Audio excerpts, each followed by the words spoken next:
When it comes to catering to high-end clients, there is a different way you got to move, right? So when I say high-end clients, I'm speaking of your bigger businesses, ones that are spending 20, 50, 100,000 and up, right?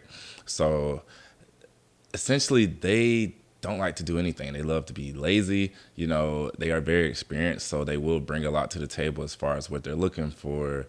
They'll be able to detail all of that out. But the more you can be an expert, the more you can take things off of their plate, they're going to be happy. So one way to cater to them is to really just explain everything from start to finish. Let's say you jump on a call, they expect you to be able to really talk about the project, next steps. For instance, I might mention like, hey, make sure to send over your branding guidelines. Most of the companies that we work with, like yourself, here are the next steps. Send us your brand guidelines. You can expect about, it'll take usually 2 to 3 hours for us to set up. This is what the day will look like on the shoot. From there, we usually will send the footage to you.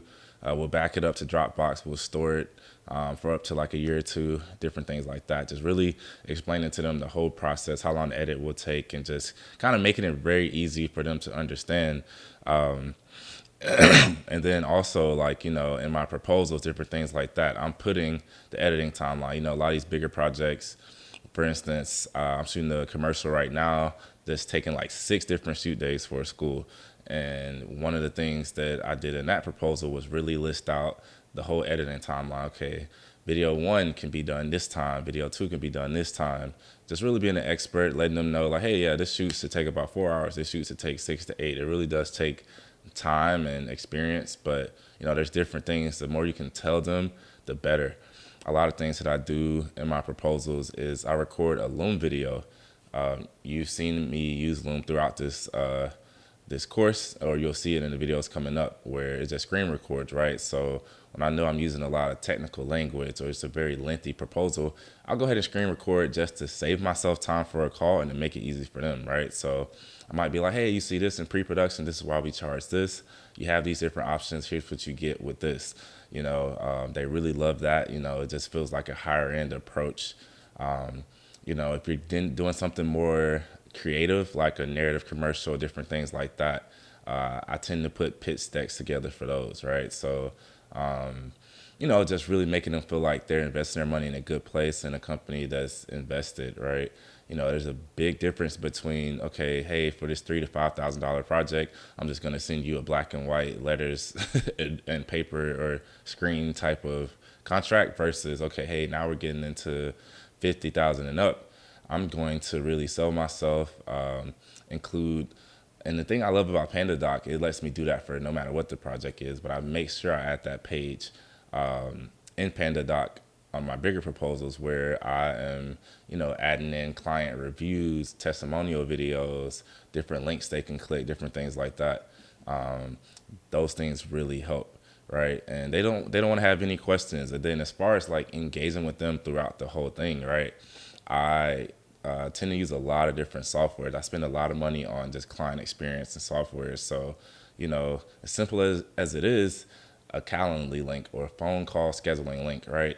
I'll send it to them. It's like, hey, just put a time on my calendar. It works for you. We can speak. And, it sends an invite. So it makes sure that no calls are missed. It saves a lot of time between what time are you free? Well, I might be free between 3 to 5. Okay, well, how about 4? Well, no, 4 doesn't work. How about 4:30?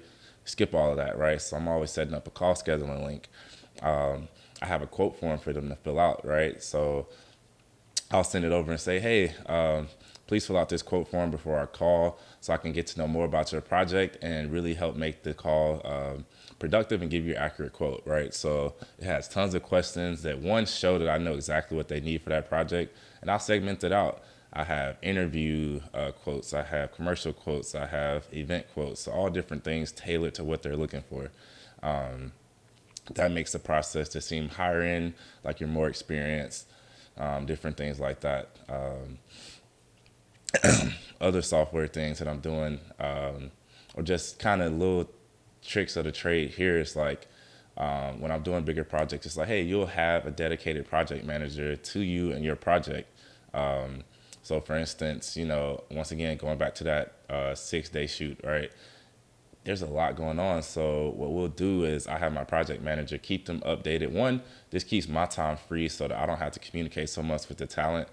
Another thing that it does, it keeps me as like the good guy. And then that project manager or producer, whatever, however you want to call it, production manager, those labels kind of blend together. But when it's time to collect money or to articulate stern messages or needs or anything like that, I let the production manager do that while I stay in the great light of the being a good guy, coming in and kind of, being a nicer person, different things like that. And just letting them know like, hey, this person will give you updates. They'll communicate all the edit updates to you, different things like that. That's always a great plus. They're like, okay, yeah, this person's been around the block. Just even understanding that, when in my proposal writing process, you saw that, I'm adding contingencies and different things like that. I'm covering different things. Like if I know it's going to be a large set, like we did a commercial with the CDC. That was around a $70,000 project. We brought in catering. There's going to be a lot of the CDC staff, the nonprofit that was partnering with them. So we did catering instead of like, hey, we're not just going to ask you what your order is for like Chick-fil-A or anything. We're bringing out catering. So just really, when it comes to like catering and different things, like I said, if I have a project that's about like 30,000 and up, I'll tend to do catering if there will be a large staff out, just different things like that. So they just understand like, hey, this person knows how to cater to a client. I'm always asking them, do you need any remote live view, anything like that? And remote live view is simply where we stream the camera feed to anywhere in the country, in the world, so that, different leadership can view and kind of see what's going on. Just really letting them understand that, hey, we've done higher end production, we can cater to it, and you'll have everything that you need. Always looking to say, hey, you'll have a client monitor, you'll be able to view this, different things like that. Just kind of adding authority that way. And honestly, there's a bunch of project management softwares out there like Monday.com, Asana, but Google Sheets and everything works pretty well. You can save money and use that. And like I said, for my proposal writing, I like to use PandaDoc. I used to use Stripe as far as collecting payments because you can auto charge the customer and everything like that. But Stripe does some weird things. A lot of these financial institutions do weird things with your money. They did something where they like held my money because of an accidental chargeback or something like that. And they were saying, hey, it was like March. And they're like, hey, well, we're going to be holding like 10% of all your new incoming money up until July. And that definitely can't work. So I use QuickBooks for invoicing. And then also just letting them know, hey, there'll be multiple crew members.